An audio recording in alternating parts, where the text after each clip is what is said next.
public hearing on item 9.2.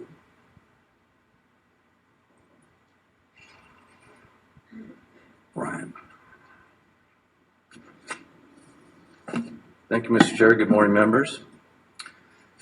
This is the second reading of the ordinance for community choice aggregation. I just first like to start by thanking folks that have, seems like a long year and a half that we've been working on this, and Tiffany North from County Counsel's office has been tremendously helpful in writing the ordinance and also weeding through all this, the laws and so forth governing the CCA. Ryan Carter in our office, the analyst, has done a tremendous job analyzing the different numbers that go into these different models and so forth. Also, Doug Ordonez in our office has been very helpful. And our colleagues at both CVAG and WRCOG have been, it's been a very good collegial effort to look at different aspects of it, different models. And I think we came at this with different models in mind, and it's been helpful to really ferret out various points of information.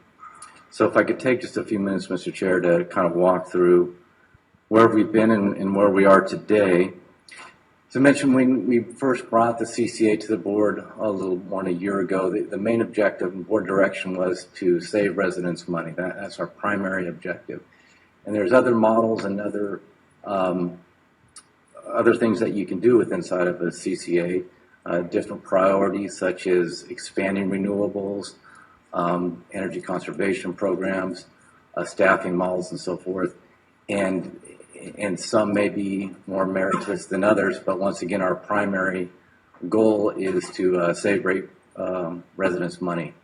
So as long as none of the other goals conflict with that, I think they're fine. But as I just remember the quote from the former chairman of FedEx, I think it was, it says, "What's the key to success?" It says the key to success is the main thing, keeping the main thing the main thing. So that's what we want to keep our eye on, is lowering rates for our residents. With that, we have a implementation plan here attached to the document, and the purpose of that is to send to the Public Utilities Commission. They go through the implementation plan, make sure it is done correctly, make sure you've analyzed the various aspects of buying electricity and so forth. They go over the implementation plan for about a 3-month period of time. There may be a back and forth asking for adjustments and so forth. But an issue that we talked about 2 weeks ago, and that is written into Form 11, is really the one possible impediment to keeping the main thing, which is saving ratepayers money, is something called the exit fees. And that's when people leave the system, when you're buying electricity in place of a utility system, and as people exit that part of it, there's a general cost to share. And so the utilities have a fee on people leaving that part of the utility. And that fee is formulated and is set right now by law by the PUC, and that has worked advantageously for CCAs to formulate. There's about 6 of them throughout the state, and more being formed or going through the process right now. And as I said, that formula works right now for a CCA to save money, particularly in some warm regions than others. But there is a filing by the utilities, a joint filing by the 3 utilities, to change that formula for how those exit fees are set. That is before the PUC right now, and they're going through a process, and if it goes all the way through their timeline that they have set forth in their documents, it's a decision-making process, I think, in June or July of next year. At any point in time, the parties could agree on a new formula, and that process could end, but if it goes all the way through the process set forth, it would be I think it's a July decision-making point from the PUC. And that, as we talked about before, that does have a bearing on what your rates are that you can charge. But also, another point within that, or tied to it, is timing of the market. And when do you know is the right time to get into the market? What is the cost of energy at this particular moment in time that you can buy contracts and actually save that money for your residents? And with that, if I can, I'd like one of the partners, we've had two consultants working on this implementation plan, Good Energy and Keys and Fox. And I'd like a representative from Good Energy to talk about their experience. They're in, I think, 14 or 15 other states, and they've been in the business for about 15 years. And there's different aspects to timing that we would want to be cognizant of besides the PUC, the exit fees. And Tom, if you can speak to a moment on maybe one of those examples. Thank you, Brian. Thank you, Mr. Chair, and to the supervisors. My name's Tom Lay. I've presented here before as a member of Good Energy. I'm a director here. And what Brian was referring to is the process of buying the components of the energy and the resource adequacy that you're able to purchase independently from the other charges associated with, in this case, Southern Cal Edison's transmission, delivery, metering, and such. And those are open market procurements that we have experience managing on behalf of CCA programs throughout the United States. And there are two real keys to purchasing strategically on the wholesale market. One is having a fully authorized program so that when you are soliciting bids from pre-qualified contractors in a competitive solicitation, they know that a contract award or the prices that they put in for a contract award are going to result for at least one of the bidders in a contract. So their pencils are much sharper during that process. We've been through this many times than when you're just soliciting indicative prices, just asking what the market price is today.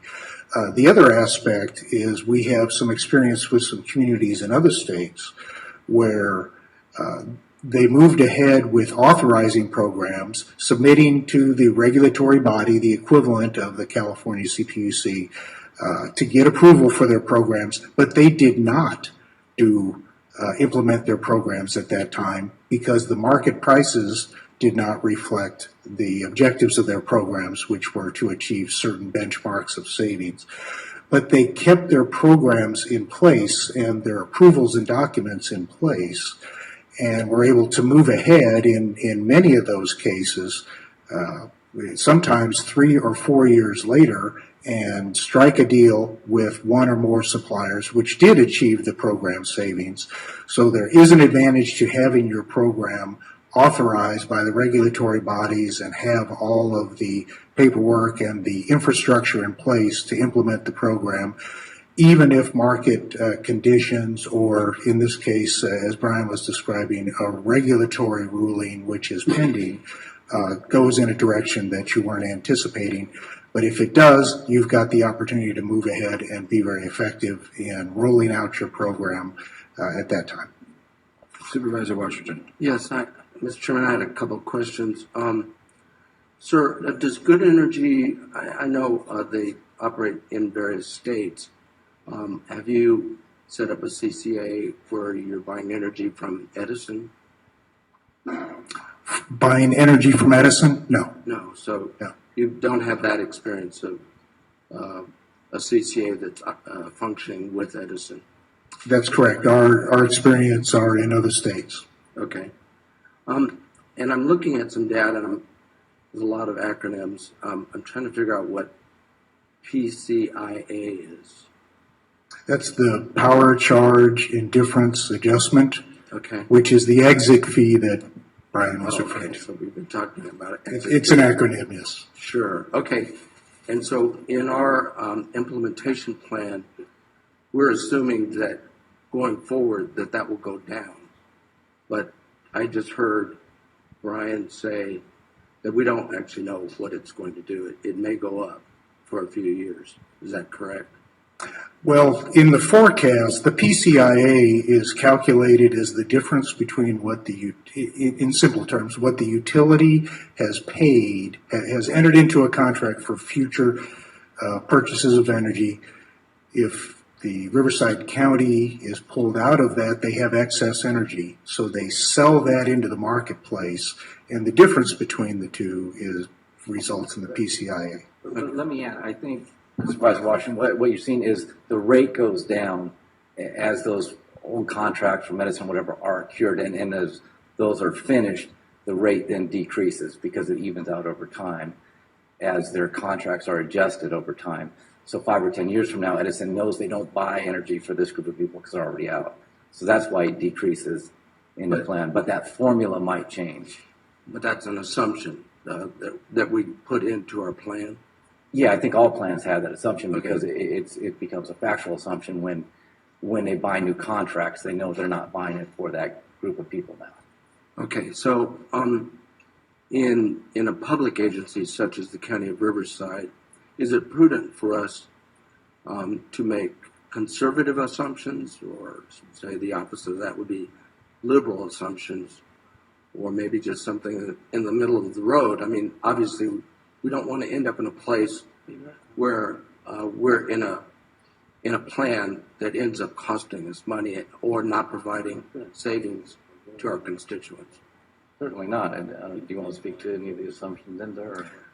Well, it is a forecast, and the forecast is based upon today's knowledge and then using certain assumptions that have been, in many cases, proven out in the past, but no guarantee of result in the future. Yeah, we feel that like they do with mutual funds, past performance is no guarantee Okay, of future sure, results. Or in the Navy, we call it a WAG, but I think what you're saying is it's somewhat of an educated guess.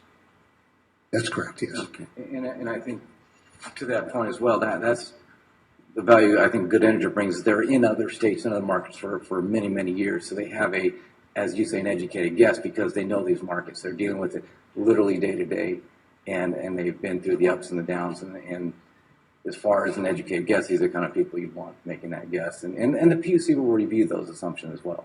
Okay. Thank you. Supervisor Jeffries. Thank you, Mr. Chair. Brian, I've been working with you on this for probably since the beginning. Also comparing the WRCOG model to where Riverside County could go. WRCOG was on a path to dozens and dozens of employees, government employees managing it. Somewhere along the line, they've finally seen the light and realized that building a gigantic bureaucracy was not going to save anybody anything. Difference is in our proposals, fundamental is WRCOG will keep the proceeds that they benefit from to build up and enlarge WRCOG. We will have our customers benefit should this go through. The fork in the road for me, though, was as I became more educated about this, was the exit fee issue. It's the only thing that is holding me up from supporting continuing down this path because it is a gamble. It is risky to take our taxpayer funds and put it in something knowing that there's a decision point coming up in 7 or 8 months that could throw all this out. And for us to say, we knew that when we put your $1 million of taxpayer dollars up, that we could be throwing it away. I can't support that. There's just no way I can do that. I understand the argument, try and lock up some power purchases now at lower rates. Well, actually, you don't lock them up right now. We And just somehow tie them in a knot, but not quite. Well, to the point, Supervisor, is, and Tom can help me out here, but the point of what we would propose to do is to file the plan with the PUC and not act. And as I know an example from Good Energy has, I think it was in New Jersey, where they literally sat for 4 years waiting for that market condition to become appropriate to when they save money. So there's no cost to us here. We paid for this. We can file and then wait for the exit fee decision. We're not tying up. We're not entering into any contracts. Okay. We will not until that will come back to the board then, as the implementation plan is agreed to. We will then come back to the board to say, okay. And as Tom said, they really don't give you good numbers until they know you're ready to buy. Once they know you're ready to buy, then they will give you that actual number. I think you and I, it was a little before our time in the legislature, we watched the state lock up power purchases and pretty much bankrupt the state, energy system. So Yes. I'm glad we're not venturing down that path. But I do have those reservations and will continue right up until the PUC makes that decision. I'm just not willing to risk. And I think we're all in agreement. I won't speak on behalf of the board, I just want to let you know where I'm at. Yeah, no, I appreciate that. And once again, just to verify, we are not entering into any contracts this time. We're not doing anything. We're not spending more money. We're simply filing and then waiting it out to see if it is Except for advantageous. Good Energy and the other The consulting. costs have been paid. Well, that's kind of my point, Brian. I'm sorry. We've taken the taxpayer funds and we've paid it. Yeah, we've already we have paid to no- write the implementation plan. Look, I'm not in the majority here, and I don't want to belabor this. I just want to make sure I'm clear on what you're saying. We've spent taxpayer funds to do something that is risky. Correct. That's the bottom line. The initial, I understand what you're saying, Supervisor. I just want to say a little pushback. The initial study did show there would be cost savings. And that's why we moved forward. We brought that to the board, and the board said, yes, go ahead and study this further. And so we don't know the future, but we do know at that point in time there was cost savings. So, And I respect it. 6 years in the legislature, Yeah, used to I be hear on the you. losing side. It's okay. Now we know why we're messed up. Supervisor Ashley. Okay, thank you. What is now where you say file the PUC? We just sit there and we wait and we'll see what shakes out at the PUC, how things look, and then that's the big decision point is going to happen after that. So how much is it going to cost us to go from right now to there? nothing. Once again, we've already budgeted. We've hired the two firms, Fox and Keys and Good Okay. Energy, to write this plan. It's literally now sending it to the PUC Well, and then waiting. Okay, I'm in favor. Let's get to that decision point and then make a decision. I don't feel like we should give up at this point. And we're obligated to come back to the board, and at that point, Okay. if once a decision point is made or is before us, I will come back to board, and there will be no Okay. other decisions made before that time. Supervisor Perez. Thank you, Mr. Chair and members. Obviously, we all have the concern about ultimately ensuring that our fees are not increased and that our ratepayers get their fair share and pay what's fair ultimately at the end of the day. But I do think, though, that we ought to move forward with this proposal. And quite frankly, once again, let's make some calls up in Sacramento. There's individuals within the PUC that we can talk to try to figure out what they're saying. There's people that we can discuss this conversation with and try to understand where perhaps eventually they may be going, so we're ahead of the game. I think that's the benefit that we have here on this dais with Brian, with Kevin, myself being part of the state legislature. I think that we have those relationships. So why not? Let's try to move this forward. Let's find out where we are, what the PUC, what they're thinking about, but be cautious. There's nothing wrong with that, in my opinion. Okay. That concludes our request to speak by colleagues. Is there anyone in the audience wishing to speak on this item? Yes, we have one public speaker, Ranbir Stakon. Okay, please come forward. I'll remind the audience you have 3 minutes to speak. When when the yellow lights starts blinking, you have 30 seconds remaining. Hello, my name is Ranbir Seko. I represent Southern California Edison. I'm the Director of Portfolio Planning. I understand that the Board of Supervisors had some questions at the last meeting, so I'm here to address any questions you may have. A couple of points I'd like to make. Edison supports customer choice and supports the clean energy policies of the state, and we've been doing that for a number of years now. The pending order instituting rulemaking at the Commission on the PCIA, the basis for that order instituting rulemaking was based on an application that the IOUs made. The application was actually dismissed without prejudice by the Commission, and the Commission opened up a separate order instituting rulemaking by themselves to investigate the PCIA, and that's what's going on at the Commission. So it's not something that the utilities pushed. It's something that the Commission has opened up to investigate whether the PCIA is equitable in terms of the cost allocation. What the PCIA is trying to do is the legacy procurement that has been done over the last 10, 15 years, when the RPS program was first envisioned in 2002, those contracts, those were long-term contracts, some ranging 20 to 25 years long. Those contractual commitments that were made on behalf of the customers that were part of the utility at the time, those costs need to be recovered. And that's what the PCIA does. It looks at the total cost of the portfolio that existed at the time of the departure, so it's vintaged.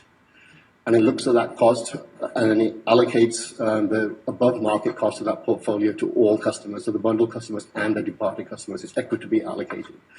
What's happening right now is that the allocation process is using benchmarks that are administratively set. They don't reflect true market prices. And because those benchmarks are set high, the PCI is resulting in a subsidy. So bundle customers are subsidizing departed customers. And that's what the Commission is investigating right now. And so the investigation will resolve by July of next year. And so that's when we expect a decision from the Commission resolving these issues. But right now we do see that there is a subsidy going on based on our calculations, but it's based on SCE's calculations from bundle customers to departed customers for that legacy procurement that has occurred to help meet our RPS objectives. So I'll address any questions you may have now. All right, thank you. Supervisor Ashley, did you have further comments? No? Okay. Thank you, sir. We do have one more speaker, Okay. Oscar Rodriguez. Good afternoon, members of the board. Oscar Rodriguez with Max Energy. As in the private sector, I support the community choice aggregation. I believe that is the future with regards to renewable energy. There is cost control factors that can support the community choice aggregation. It creates local jobs. There's private ventures, capital funds that are available for these type of projects. And so I want to support in any way possible, and I support Brian's efforts with the community choice aggregation. Thank you. All right, thank you. That concludes our public speakers. We do have a motion and a second on the table. Yes, sir. I have comments, Mr. Chair, before we vote. I've done additional homework since the last vote. My vote previously was a no vote, and I want to sort of elaborate on that vote because I'm going to continue voting no on this proposal for two reasons. One, I think there are questions unanswered going forward about the potential savings to customers. I think that the estimates on the savings are high and the estimates on costs are low. When we first started down this path, it was about the same time that WRCOG and CBAG were also looking at establishing CCAs. And at that time, we said that we would work alongside those other agencies to try to establish something that could serve the county countywide. But instead, the county is pursuing a path where we will be able to serve about 375,000 of our residents who live in the unincorporated area and not be able to serve residents over 2 million who live in cities. We're not partnering with cities in an effort to create a CCA that serves the entire county and therefore also serving many of the businesses that would benefit from lower rates that we might be able to achieve through CCA. I think that this approach we've taken is not thoroughly vetted, and I don't believe it serves the county as a whole, so I'll be a no vote. Okay, thank you for that explanation, Supervisor. All right, we do have a motion and a second. Please vote.